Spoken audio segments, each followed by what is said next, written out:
Remote car. మా మనవడు పక్కన వాళ్ళ కారు కోసం తెగేడుతున్నాడు. మా కారు ఉంది ఇంట్లో. అబ్బాయి జాకెట్ ముక్కలు దేవుడికి వారం వారం పెడతా ఉంటాడు. అన్నీ ఇక్కడి నుంచి తీసుకెళ్తాడు. ఇడ్లీ రవ్వ,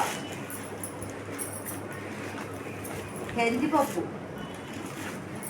ఇదిగో ఇది తీసాడు, వేరుశనగ పప్పులు, దానిమ్మకాయలు, స్వీట్స్ హవినాన్నకి, పసుపు కమ్ములు దేవుడికి, హగ్గీస్, ఇదేమో పొడి. ఇవన్నీ మా అబ్బాయి దగ్గరికి వెళ్తున్నాయి ఈరోజు. మా వారు నైట్కి బయలుదేరతారు 9:30కి. మా అబ్బాయి తిరుపతిలో ఉంటున్నాడు అన్నాను కదా, అందుకని ఇవన్నీ బాబు దగ్గరికి పంపిస్తున్నాం అన్నమాట. చూడండి, మా హవి బాబు అయితే పక్కన వాళ్ళ కారు తీసుకొని అసలు వాళ్ళకి ఇవ్వట్లే, వాళ్ళ కారు తీసుకొని వాళ్ళకే ఇవ్వట్లే, ఏడుస్తున్నాడు. ఇక్కడ ఒక కారు ఉంది కానీ మర్చిపోయి వెళ్ళిపోయింది మా కాళ్ళు, అందుకని ఇప్పుడు పంపిస్తున్నాను. ఇంకా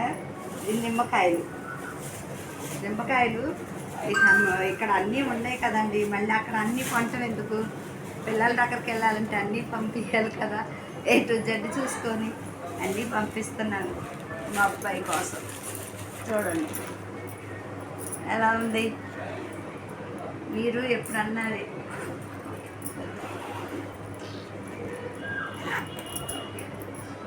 బాయ్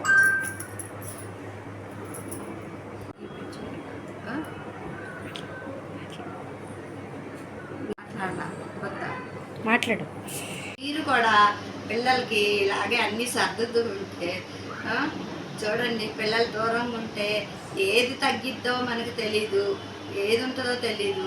అందుకని సంస్థ ఏర్పాటు చేసి పంపిస్తూ ఉంటాము. మీరు ఇలా చేస్తూ ఉంటే కామెంట్ రూపంలో పెట్టండి, లైక్ చేయండి, షేర్ చేయండి, సబ్స్క్రైబ్ చేసుకోండి. బాయ్.